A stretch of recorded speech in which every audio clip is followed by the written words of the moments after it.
Hey guys, this week I'm going to show you how I make my hot cross bun mac and cheese. Yeah, that's what I said. Hot cross bun mac and cheese. So good. If you're anything like me, you'll know that a hot cross bun, split down the middle, toasted, buttered and filled with some cheddar cheese is an idea of heaven. So we're going to take that idea and make it a meal. I love the combination of the sweetness of the raisins alongside the saltiness and the sharpness of the cheese. It kind of reminds me of like a cheese board at Christmas when you enjoy it with fruit, or you get the cheese that has the fruit inside already. Like, it is just mind-blowing if you are a fan of the sweet and salty combination.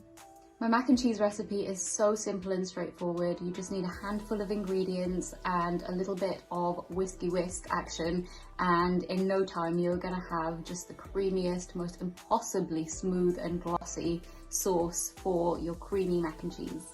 I have a little trick that is going to give us a lovely glossy finish on this pasta, and it involves using two types of flour. The first is regular plain flour, the second is corn flour, and I'll show you how to combine those ingredients to make a cheese sauce that is kind of thick and creamy but also has that lovely kind of glossiness to it, and it also reheats really well because of this technique that we're going to use. So I will show you exactly how to do that in the video. This recipe doesn't require you to put anything in the oven, so all you need to do is make your stovetop mac and cheese, and you're still going to get that lovely kind of crispy textural contrast with the hot cross bun crumbs and the crispy fried sage leaves.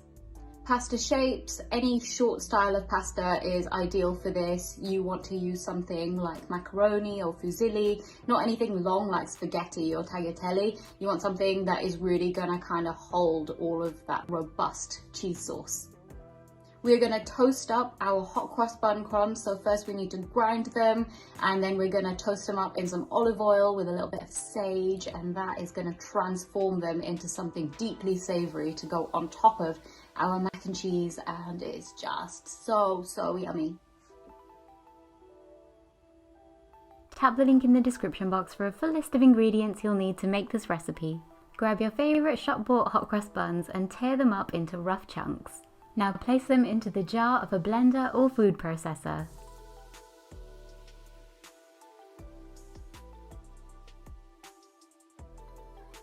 Pulse or blend until you have medium coarse crumbs.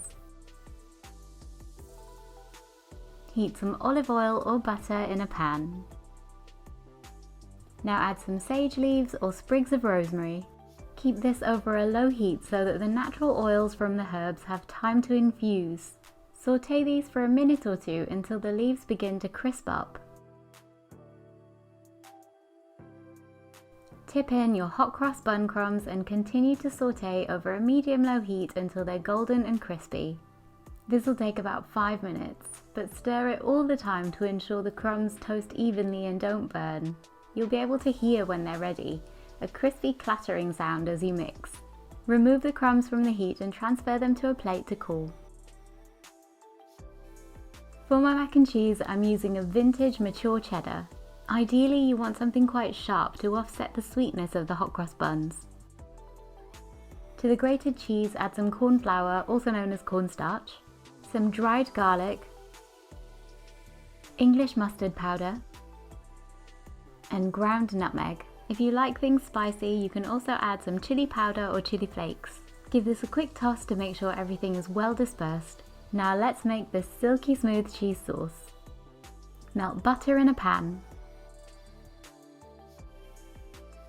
Add some plain flour and cook, stirring all the time until it releases a slightly nutty aroma.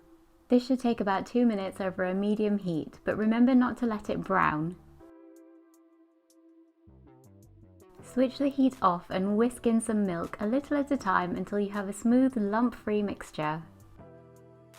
While you can use whole milk for this, I like to use evaporated milk from a tin for my mac and cheese. Evaporated milk has been heat treated so that it's more stable and produces a smoother sauce without as much risk of curdling on contact with cheese.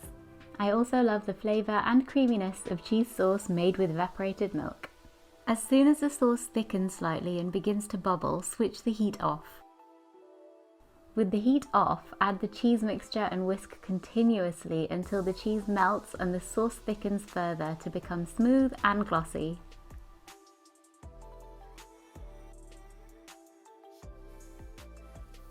At this point you can taste and season with salt if it's necessary. How much salt you add depends on how salty your cheese is. Tossing our cheese in corn flour gives the mac and cheese a lovely glossy finish, as well as ensures the dish reheats better than if it were made with plain flour alone.